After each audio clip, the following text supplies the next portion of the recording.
नमस्कार दोस्तों, मैं रंजना गुप्ता आज एक बहुत प्यारा श्री राम भजन प्रस्तुत कर रही हूँ। जब श्री रामचंद्र जी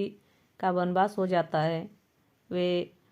लक्ष्मण और सीता के साथ वन के रास्ते होते हुए जा रहे होते हैं, तो वनवासी लोग उन्हें देखते हैं और एक सवाल करते हैं। उनकी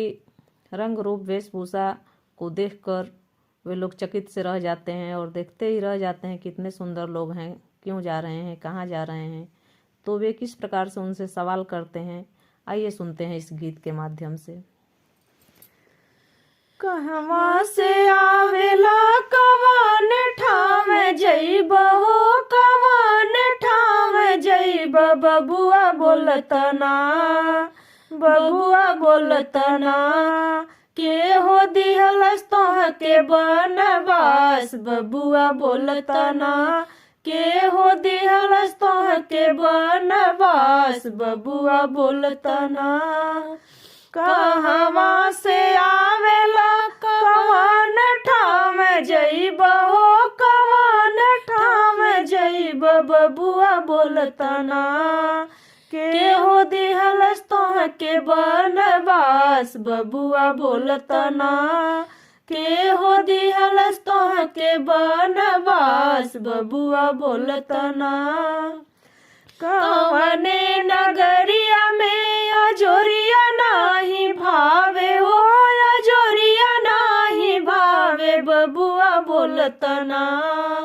के हो दिहलस घरवा से निकार, बबुआ बोलतना, के हो दिहलस घरवा से निकार, बबुआ बोलतना, के हो दिहलस तोह के बनवास, बबुआ बोलतना। तू त बुझाल राजा बाबू के ललनवा, राजा बाबू के ललनवा, बबुआ बोलतना, बबुआ बोलतना, काहे लिहल जो गवार माय, बबुआ बोलतना, काहे लिहल जो गवार माय, बबुआ बोलतना, के हो दिहलस तोह के बनवास, बबुआ बोलतना, के हो दिहलस तोह के बनवास, बबुआ बोलतना।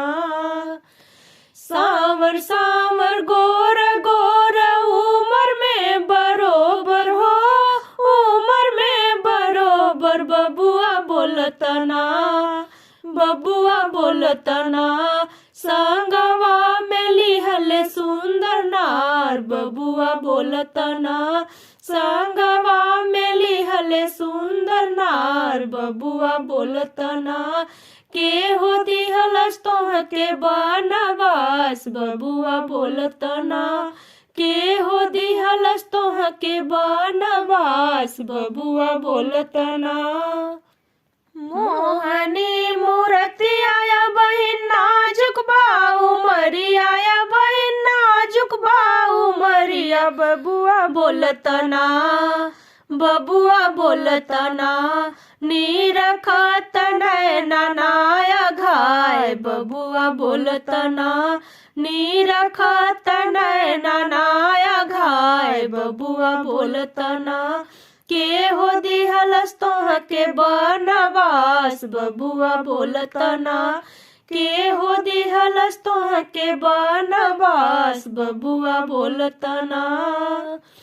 जंगल झाड़ काट को सवाली बा डगरिया, को सवाली बा डगरिया, बबुआ बोलतना, बबुआ बोलतना, काहे चलल तरी उतार, बबुआ बोलतना, काहे चलल तरी उतार, बबुआ बोलतना, के हो दिहलस तोह के बनवास, बबुआ बोलतना, के हो दिहलस तोह के बनवास, बबुआ बोलतना। कवन निर्दयिया लगावल होया गिनिया, लगावल सोया गिनिया, बबुआ बोलतना, बबुआ बोलतना, बसल घरवा दिहले उजाड़, बबुआ बोलतना बसल घरवा दिहल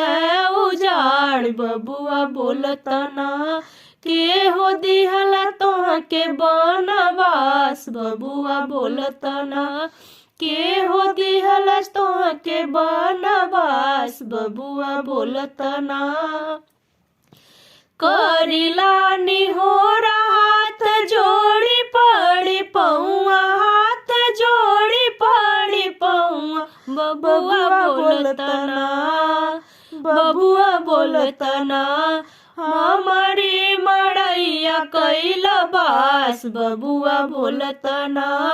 हमारी मड़ैया कैल बास बबुआ बोलतना के हो दिहल तोहके बनवास बबुआ बोलतना के हो दिहल तोहके बनवास बबुआ बोलतना कहवा से आवेला कवन ठाम जइब हो कवन ठाम जइब बबुआ बोलतना बबुआ बोलतना के हो दिहल तोहके बनवास बबुआ बोलतना के हो दिहलस घरवा से निकार बबुआ बोलतना काहे लिहल जो गवार माय बबुआ बोलतना काहे लिहल जो गवार माय बबुआ बोलतना काहे चालल तरी उतार बबुआ बोलतना कामरी मड़ैया कैल बास बबुआ बोलतना हमारी मड़ैया कैल बास बबुआ बोलतना के हो दिहल तोहके बनवास बबुआ बोलतना। धन्यवाद दोस्तों। ये गीत कैसा लगा कमेंट करके ज़रूर बताइएगा। गीत अच्छा लगे तो भी कमेंट करिएगा, यदि गीत न अच्छा लगे तो भी कमेंट करके बताइएगा कि हमें क्या संशोधन करना चाहिए। और प्लीज़ अगर गीत थोड़ा भी अच्छा लगे तो गीत को लाइक कीजिएगा, शेयर कीजिएगा और चैनल को सब्सक्राइब कीजिएगा। बहुत बहुत धन्यवाद दोस्तों।